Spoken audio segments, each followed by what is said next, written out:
Volvemos con Russell y sus puntos que se tocaban acerca de su postulado ateísta. El siguiente párrafo que nos tocaba ver es, en cuanto al argumento del diseño, que sostiene que el orden del mundo implica un diseñador inteligente, Russell señala que el mundo dista mucho de mostrar perfección moral o estructural. El sufrimiento humano, la violencia natural y la imperfección biológica plantean a su juicio serias dificultades para atribuirle a la realidad un diseño benevolente. Lo primero, el orden del mundo. Es interesante que no niegue el orden en el mundo y pase directamente a enfrentarlo contra una posible perfección moral o estructural. Pues sí, el orden indiscutiblemente existe, es innegable, y si la imperfección que se usa como argumento en contra del diseño se debe a la existencia de enfermedades, deberíamos de considerar que en ellas se mantiene un orden de funcionamientos y de desarrollo. Sin embargo, curiosamente, de lo que sí carecen es de estética y belleza, y muestran más bien una correlación entre la malignidad y la antiestética, o una estética fea, desagradable, como unos ojos bonitos comparados con una enfermedad en los ojos, o una piel suave y lisa con una sarna maligna. Y eso en contraste con la belleza de algo diseñado y la estética de algo creado de forma original, donde todo fue visto como algo bueno. Lo asombroso es que se llegue a hablar de orden sin aceptar un agente ordenante, porque resulta insostenible y carece de lógica. No veréis jamás la casualidad o el azar como causa del orden. Cuando ves un dormitorio desordenado, entiendes qué ocurre detrás de esa escena. Cuando ves un armario desordenado o ordenado, organizado, clasificado, también entiendes lo que hay detrás de esa escena. Cuando ves montada una mesa de convite de boda, no vas a creer nunca que por infinitas veces que lances todos los elementos al aire van a caer ni una sola vez de esa forma en la mesa como están colocadas. Alguien los colocó así. Nadie nos tiene que explicar qué implica ese orden y desorden. Implicar un diseño, organización inteligente y un agente que así actúa es a lo mínimo lo que te debe llevar la razón y la lógica. Rechazar un diseño inteligente es exponer abiertamente la terquedad que supone el rechazo a priori y a pesar de todo, como son las más claras evidencias. De ahí da un salto hacia lo perfecto y bueno en sus palabras, cuando dice benevolente, poniendo en duda la existencia de esa causa bondadosa a nivel cósmico. No obstante, me gustaría decir algo, no habría que confundir los términos diseño inteligente con bondad, no implica una cosa con la otra. Puede ser un gran diseñador muy inteligente y estar corrompido de pies a cabeza. Hay auténticos artistas del martirio y la exterminación, tremendas máquinas de la Inquisición y armamento de destrucción masiva de alta tecnología como los días de hoy pueden ser unos sencillos ejemplos de esa indeseable realidad. Así que antes de entrar en ese tema, dejar constancia de la evidencia de que el planeta Tierra es un perfecto testimonio de inteligencia y sabiduría suprema de un autor hasta este punto, independientemente de su carácter.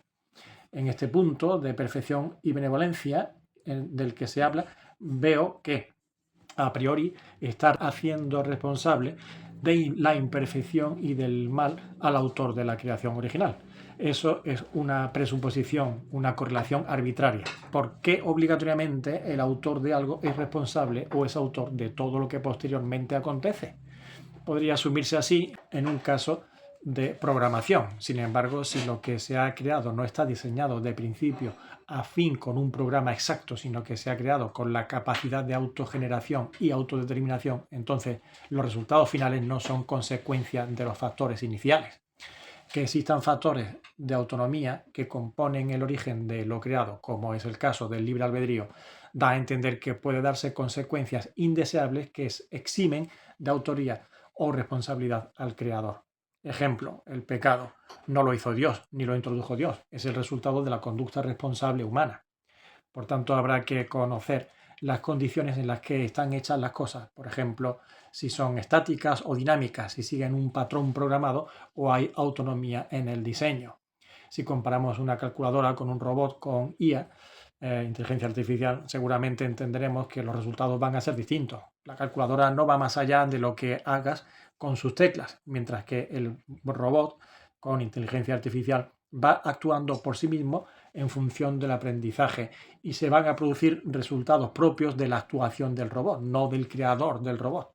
Pero fue necesaria la creación y la programación de dicho robot para que existiese y para que funcionara con dichas características distintas al de la calculadora. Así que habla de perfección Russell desde el reproche y eso lo hace ignorar la realidad que implica la existencia del diseñador, que es Dios. Hizo un ser autónomo, no hizo un ser que tenía que tocar un botón cada vez que tuviese que moverse este ser creado.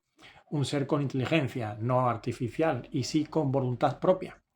Y si hablamos de Dios, aunque sea para reprocharle, habrá que tener en cuenta todos los factores que incumben a la existencia de Dios. Por ejemplo, ¿dónde dejamos el pecado? No sabemos que si Dios existe, también existe la separación de Dios. Y la separación de Dios es el resultado de ser más que una calculadora. Es el resultado de esa inteligencia y voluntad propia que actúa sin programa predeterminado que lo dirige, libre albedrío. En esa voluntad propia, conocida como libre albedrío, la criatura, el hombre, se puede separar, y lo hizo, del Creador.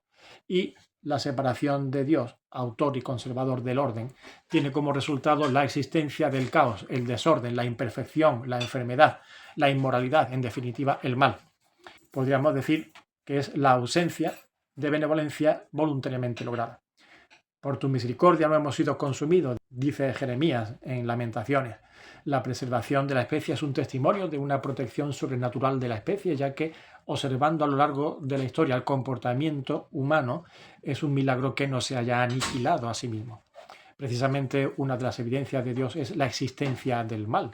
El caos y el desorden te lleva a la lógica de que el azar es incapaz de ordenar y solo consigue desordenar. A su vez, el mal conlleva la lógica de la ausencia del bien o el bloqueo de dicho bien.